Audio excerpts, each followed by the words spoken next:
Bupati Garut menjadi pejabat publik yang paling ramai dibicarakan di tahun 2012 ini. Namun sayang, Aceng Fikri menjadi buah bibir bukan karena prestasinya, tapi berkat kasus pernikahan sirinya dengan seorang gadis belia dalam waktu 4 hari. Saudara Aceng dan 5 tokoh lainnya kami rangkum dalam sorotan Liputan 6 Petang 2012.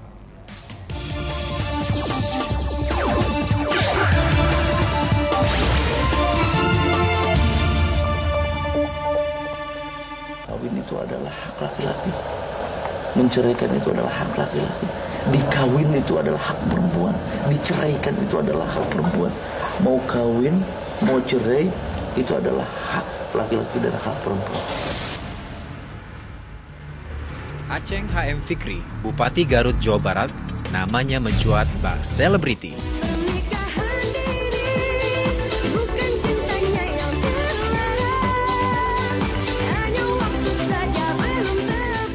Perhatian publik tertuju pada sang bupati yang menikah lagi dengan gadis muda belia, 18 tahun, Fanny Oktora, yang hanya bertahan 4 hari dan diceraikan lewat SMS. Maafkan ku menduakanmu, mencintai. Islah atau perdamaian antara Aceng dan keluarga Fanny tidak menghentikan kasus yang menuai kontroversi. Ulah sang Bupati Garut yang membuat warganya terpecah belah. Aceng Fikri, akan tetap menjadi Bupati Garut.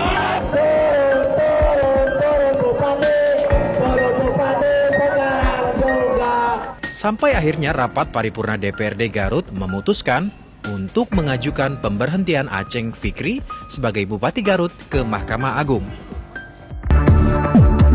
Perjalanan ke Milau selebriti anggota DPR, Angelina Patricia Pinkan Sondah, untuk sementara terhenti di jeruji besi, ruang tahanan KPK. Mantan Putri Indonesia ini dijadikan tersangka kasus korupsi anggaran proyek pengadaan laboratorium di Kementerian Pendidikan Nasional.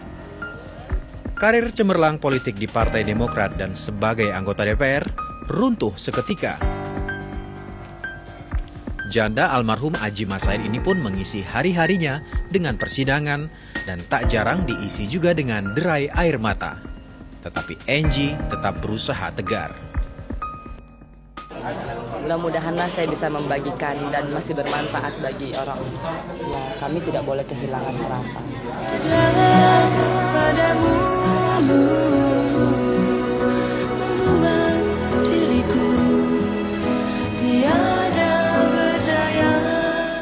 Kini hanya anak-anak dan keluarga tercinta yang selalu setia mengisi kesunyian hatinya.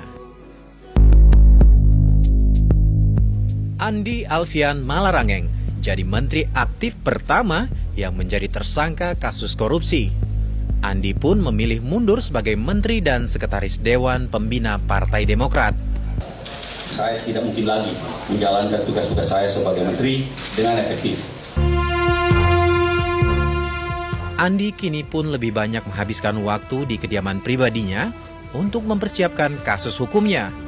Andi menyatakan tidak bersalah dalam kasus Hambalang yang dihembuskan mantan Bendahara Umum Demokrat Muhammad Nasaruddin yang sebenarnya juga menyeret nama ketua umumnya Anas Urbaningrum. Mengawali kiprah sebagai pengamat politik, karir Andi tergolong cemerlang. Belum genap 50 tahun, ia sudah pernah menjadi menteri, juru bicara presiden, dan petinggi Partai Demokrat.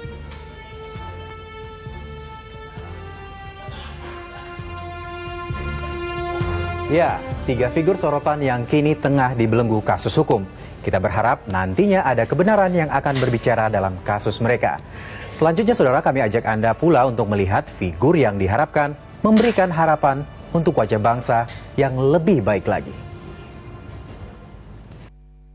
Oppan Gangnam Style. Gangnam Style.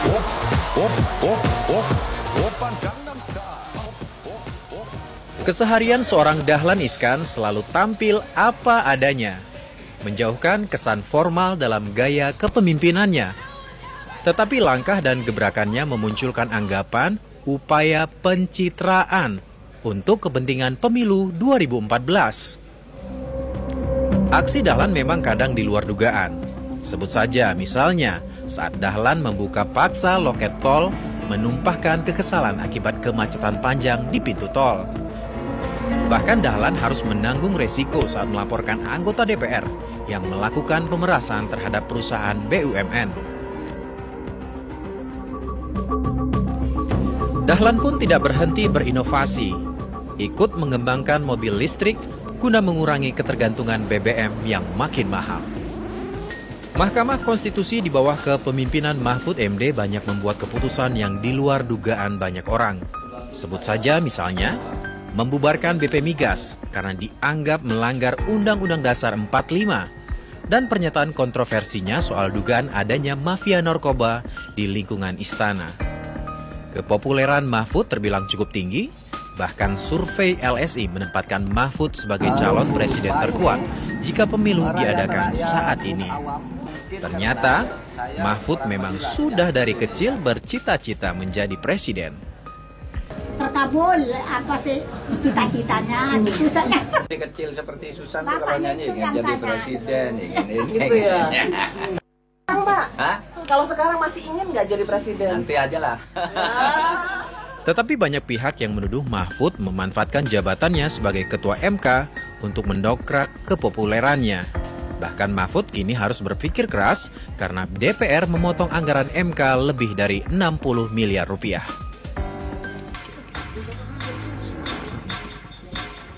Dan jelang akhir tahun ini, Joko Widodo bisa disebut sebagai tokoh fenomenal. Terpilih sebagai Gubernur DKI Jakarta yang baru, Jokowi menunjukkan kedekatannya dengan rakyat Jakarta. Dikenal hobi belusukan alias jalan-jalan mengunjungi gang atau pelosok kota, Jokowi melihat langsung keadaan warganya.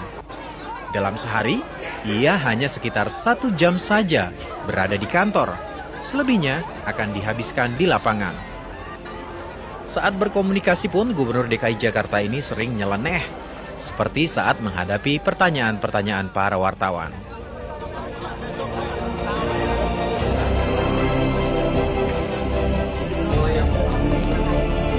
Patmangan. Catat.